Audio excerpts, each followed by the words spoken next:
Wonderful. Hello, everyone, and welcome back to another live from Boys Town Parenting.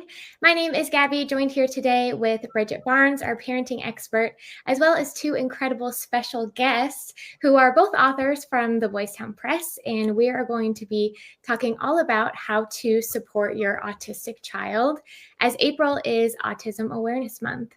As we go through our discussion, we will be talking all about autism and, of course, our lovely author's new book that recently came out. So we'll show that here in a little bit.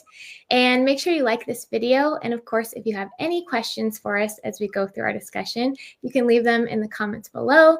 And if you're maybe watching this later after the live concludes and you have a remaining follow-up question, go ahead and leave it in the comments and we're happy to facilitate an answer and get back to you in a timely manner. So thanks for watching. We'll start here with some introductions. Bridget above me, I know many of you are probably familiar if you watch several of our other lives every month. But Bridget, please go ahead and introduce yourself and let us know who you are for any of our new viewers. Hello, everyone. I'm Bridget Barnes. I'm the director of the Boys Town Common Sense Parenting Program here in Nebraska. I've been with Boys Town for 4 decades. Can you believe that? I just hanging around here, working on writing parenting books and making the parenting products and training thousands of parents and professionals across the country and the world. So that's who I am. And we definitely want to talk a little later about the classes, maybe toward the end of the program. Okay. Wonderful. And then we have Dr. Rothman in the top corner. How are you doing today? Fantastic. Thank you. Awesome. Tell us more about yourself. Sure. Hi, I'm Yael Rothman. I'm a pediatric neuropsychologist. So is Katia Fredriksen below. I did my training, my graduate school in New York, and then my postdoctoral fellowship in Washington, D.C., where I stayed on at the Children's Hospital there, and then went on to a private practice where I got to meet Katia and ended up collaborating on this amazing children's book series. I have since very recently moved to New York, where I am practicing now. And I'm a mom to 2 little guys, a 1-year-old and a 4-year-old. And that's a little bit about me. Wonderful. Dr. Fredriksen, we'll pass it on to you. So same professional background as Yael. I was trained in the Boston area and have been living in the DC area for the past 14 years, living and working here. And I also am a mom of two girls, a little bit older than Yael's kiddos. And so we met at our practice here, and that's sort of where it all began. Yeah. Well, tell us more. What is it like being a pediatric neuropsychologist? You know, for those watching, tell us more. What is that profession, and how did it lead you to becoming authors through the Boys Town Press? Well, it's super cool is what it is. I'll tell you that. I had to rush in, coming in hot to this because I was rushing back from the office because I was sitting with a 6-year-old this morning doing testing and like playing and setting up farm animals and building with Legos and, so that. And then, but then a couple of days ago, I was working with a somewhat surly 15-year-old. I mean, we have such an interesting variety to our work. It's the kind of work that you could do your whole life and you would never be bored. Right. And I don't think there are necessarily that many professions where people could say that. Right. So what we do is we're trained as clinical psychologists. We have the specialty in this neuropsychology. Yael and I both work with the pediatric population, which is sort of through like college age kind of thing. And we don't do therapy. What we do is evaluation. So people come in to see us, they bring their children in, or as, some people in our profession work with adults, obviously self-driven adults come in bring themselves in to learn about how their brains work, how their individual profiles work, what are their profiles of strengths and weaknesses, are there any sort of diagnoses at play that it's important to be aware of, what would be helpful to support their growth and enhance their strengths and that sort of thing. And it's just really, really interesting work. And so part of what we do is once we meet with parents or teenagers or, again, adults to do our feedback meetings, we give them resources among our recommendations. And so parents very often if a child has a new diagnosis of ADHD or autism or something, parents are really eager to know how to talk to the child about that. And so we spend time talking about that. And we really like to direct them to concrete resources because, it's so important to have, you can look at, there's a narrative and pictures and a story associated with that. Something concrete that they can share with the child. And so we really keep a close eye on what's out there in terms of books and websites and all that sort of stuff. And we had there are many wonderful things out there, but we had had trouble finding books that we felt sort of presented diagnoses as a whole. A lot of books designed for children focus on a particular trait or issue or strength or whatever it is without a more comprehensive view of a diagnosis. And so that's what led us down the path to create this series. And you started with Different Thinkers ADHD and then recently released the autism version. Is that correct? Mm-hmm. Mm-hmm. When did the ADHD book come out? Last year. It came out last year in January, and then a couple weeks ago, the autism one came out. So we're hoping to bring another one out next year. Oh, awesome. Yeah, Dr. Rothman, do you want to go ahead and show the book and tell us more about? I would love to. Oh, this whole thing? Yeah. So this was our first book, Different Thinkers ADHD. We had the same amazing illustrator for the second book, Different Thinkers Autism. And they're formatted in similar ways as well, where we start with a little bit of an introduction of who we are and what we do and what makes us experts to explain this to you and to go through this. And then we talk about some neuroanatomy and go into 3 characters who present with the same diagnosis in very different ways. And we kind of walk through their journey of strengths and challenges. We talk about the diagnosis itself, what it means, how it can present differently in different individuals. For example, in females, sometimes there's a different presentation, strengths. And then there's a part at the end where a young person can write in their strengths, their challenges, and where do they want to go from there. Mm-hmm. Yeah. I really loved how the kids in the book, they were like regular, that you showed them doing regular things like playing, baseball. They wanted to be a Greek mythology person, and they came from various different backgrounds. I really love that the kids can really see themselves in this book, not just one aspect of themselves in the book. I have a son with ADHD and I have a stepson with autism. And so when I read the book, I was very, very pleased to see how you guys laid that out for parents. So thank you for that. Thank you. That's wonderful feedback. That's really what we were trying to do is help anybody who reads it. Hopefully they could find something that feels personal or that speaks to them individually. And we sort of just used amalgams of clients we work with, family members, friends, just people we know, and to build the characters. Mm-hmm. And trying to support, to cancel out any misconceptions somebody might have. So that example in the autism book, that a child, an autistic child may not be interested in relationships. And one of our characters, that's their main thing that they love is their relationships, just trying to show that there's quite a spectrum and a lot of variability within the profile. But we're glad that you felt that, because that's what our intention was. Yes. My kids are all grown up now. Wish I would have had that book 20 years ago. But I think that, as a person working in this field, I definitely I'm going to share that with the parents that we work with in our classes and share that with them. But I was very pleased and very proud of that Boys Town published that for you guys. Yeah. So I love the message behind that, giving that diverse look of autism. What does it look like and how different it can be? And there's not one set way, and every child is a little different. Thank you for that message. It was really powerful to me. Yeah. Are you familiar with that phrase, you meet one autistic individual you only have ever met one autistic individual? That's exactly right. That's such a common motto. And you could say that about ADHD as well, I think, which is what made us think about the different presentations there. here. Mhm.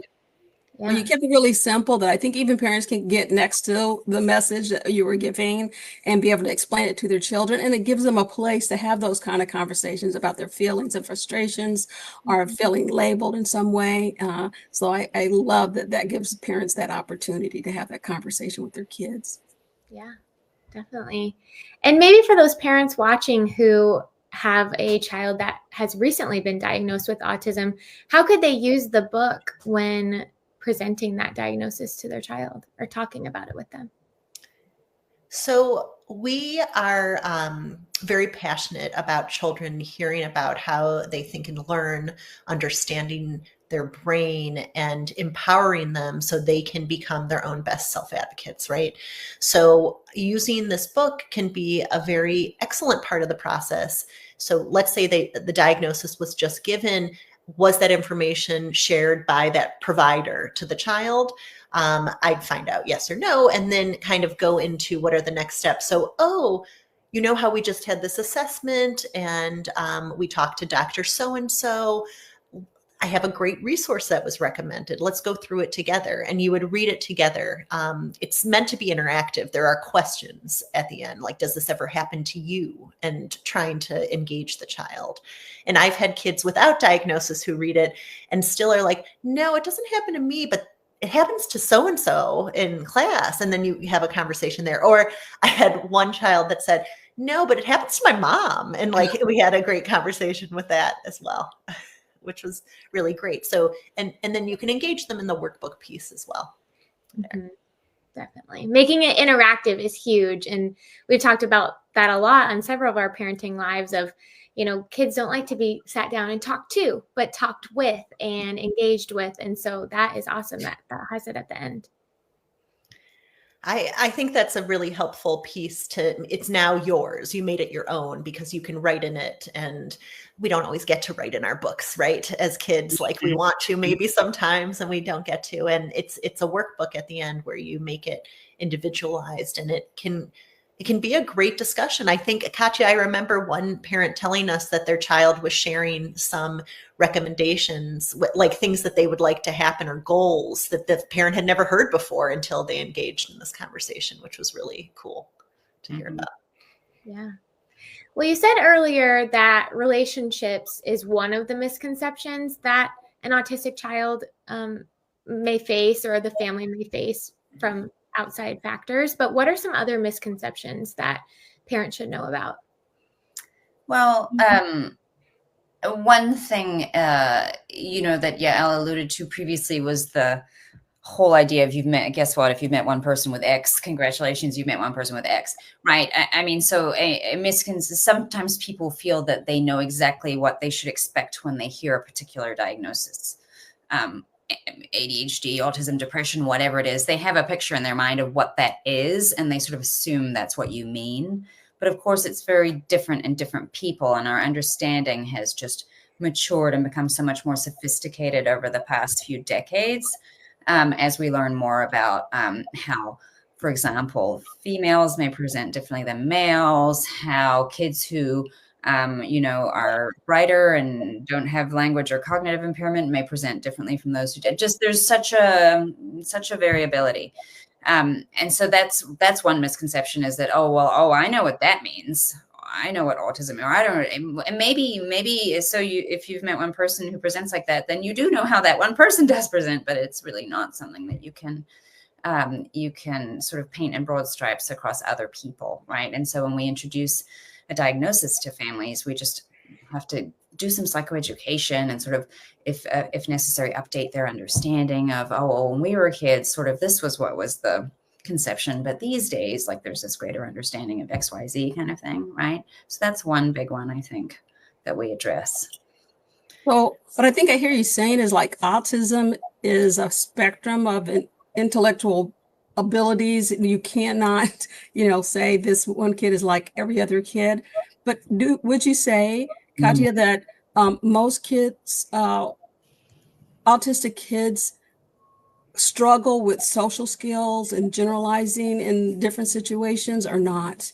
I'd say there are themes, right? And that's what is the foundation for the diagnosis. I mean, there are themes of difficulty with regard to sort of core social skills when interacting, especially with non-autistic peers, right? So either difficulty or differences, depending on how you want to think about it.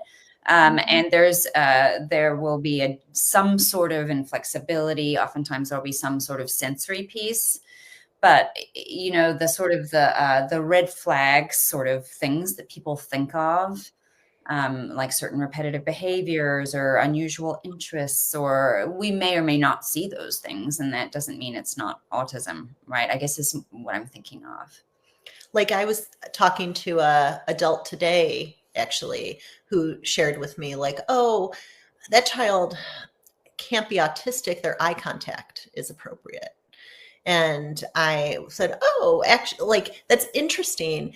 But you know what's also fascinating? Have you ever asked that child how it is to make eye contact with others? Because I did. And they shared with me that it's uncomfortable, but they do it anyway because it's required, or it's socially required. But having appropriate eye contact is actually not like a rule out, right? There's just so many different features that can come about, and more subtle understanding. So it might look like this young person is playing in the group, and then when you look a little closer, they might be kind of going from one group to the next and not being able to sustain a relationship, or not sharing so much. They're listening more. There's a lot of different moving parts. Yeah. Yeah. So how does a parenting approach affect? Of course, it doesn't cause autism, but how does it affect working with your child that might be autistic?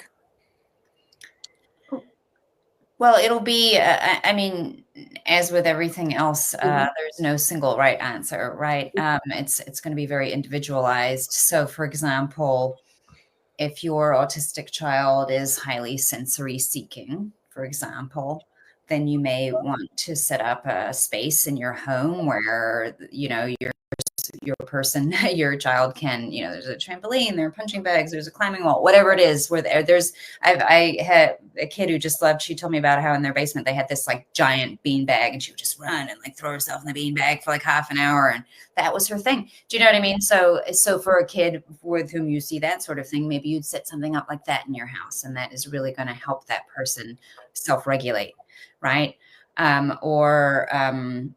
You know, maybe it's someone who is really eager to work on certain aspects of social skills, because they're like, gosh, you know, I had a kid recently who was like, you know, I'm actually fine with the way I am. And I was like, great. but it bothers me that sometimes I have a harder time managing group projects, like at school, when we have to work in groups. I find it stressful. Like, I'm not sure who to approach, and I'm not sure about the roles in the group, like that sort of thing.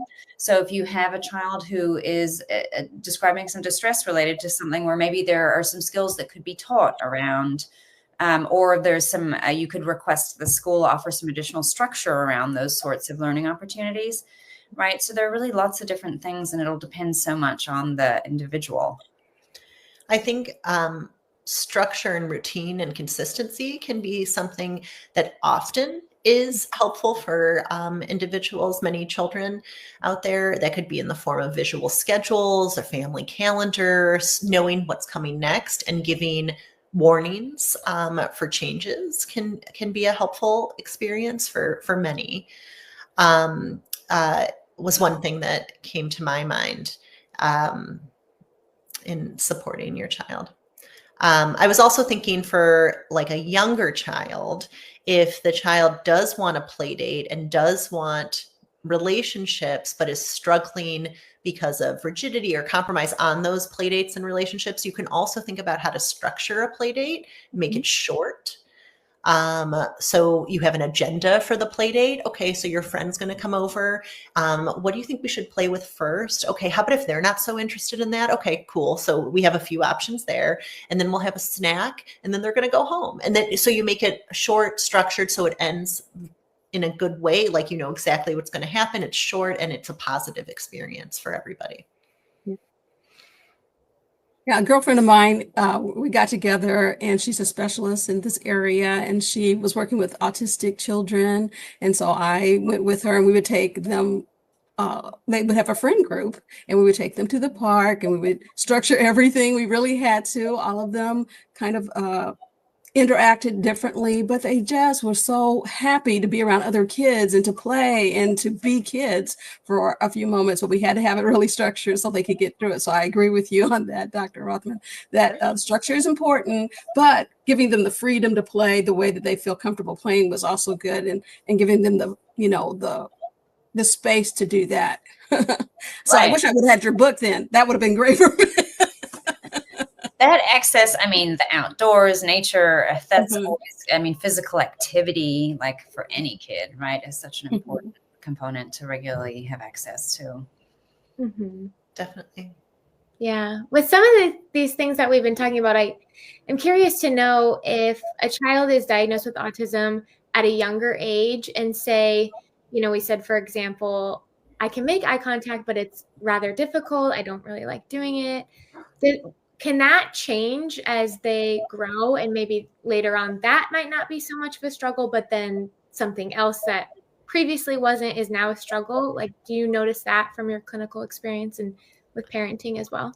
It's an interesting question. Well, I think definitely different things come about at different developmental stages. Like I think about the adolescents that we talk to about dating and like how that's a very different experience, right? Like figuring out if someone's interested in you, flirting, all of those pieces can be this piece of, cognitive empathy that's hard to read on somebody at times. So at the age of 4 versus the age of 16, for sure, there's going to be different things that change. Will feeling comfortable with some of these social niceties that are in the neurotypical world, will that come about?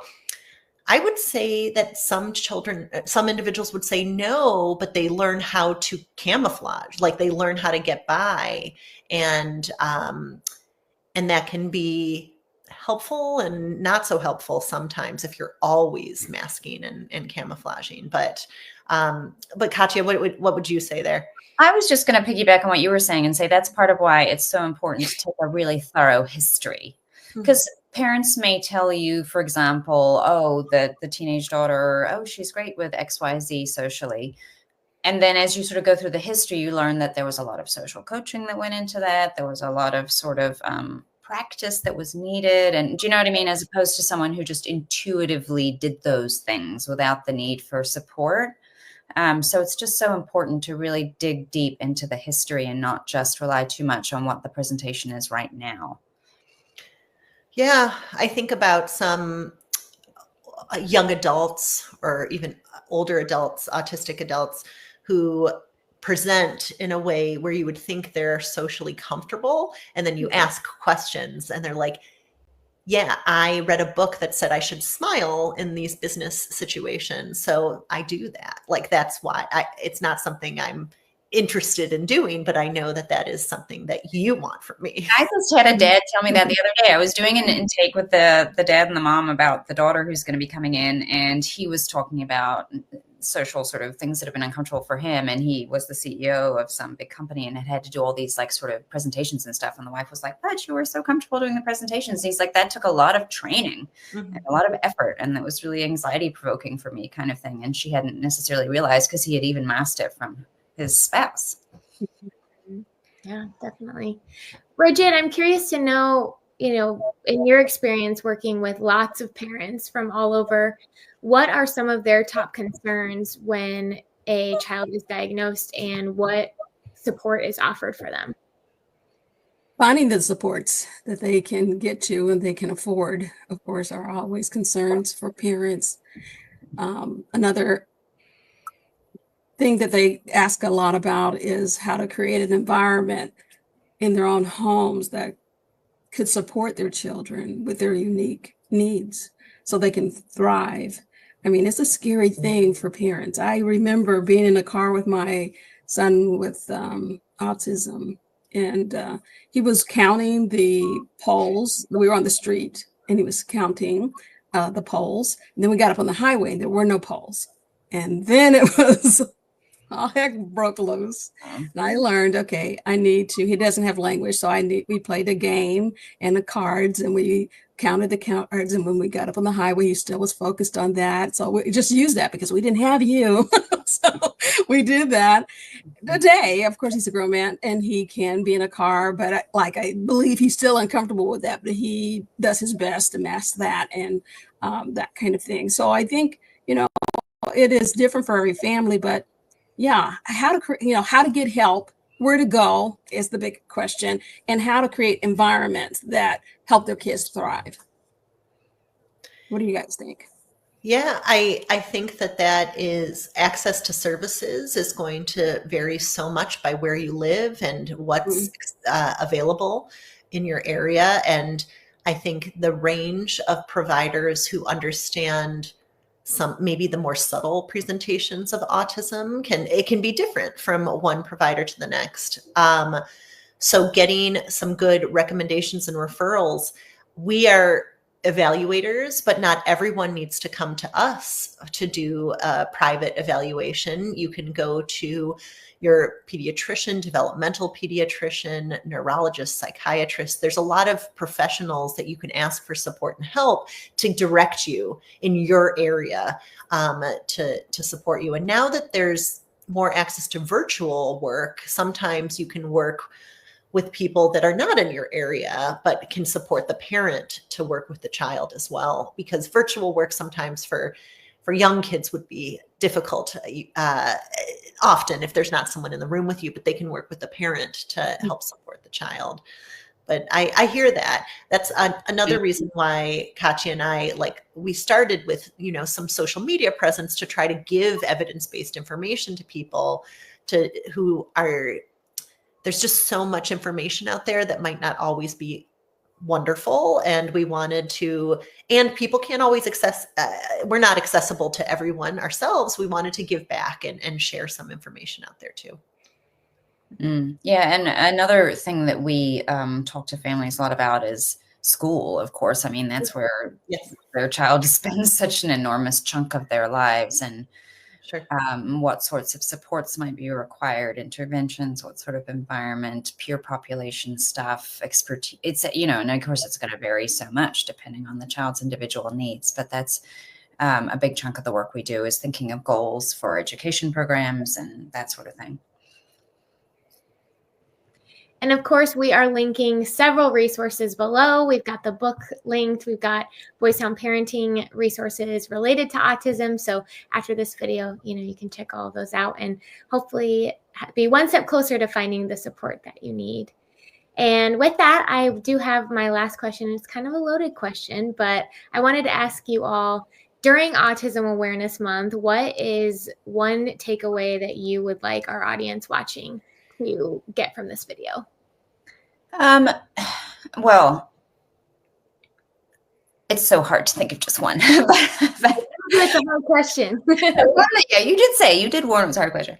But one that comes to mind is just that I think most of us as parents, even thinking beyond the parents of autistic children, but particularly for them as well, our kids aren't always what we expected, right? Sometimes they possess challenges we weren't expecting. Sometimes they possess strengths we weren't expecting. Sometimes there are things we were hoping for that we don't see. Sometimes we discover things that are exciting that we didn't expect. Right? I mean, just so many things that don't necessarily follow the path we had in our minds, our sort of naive, sort of forward attempts to predict how parenthood would be. And I think that's especially sort of important in the context of autism, where there are going to be just things parents weren't expecting.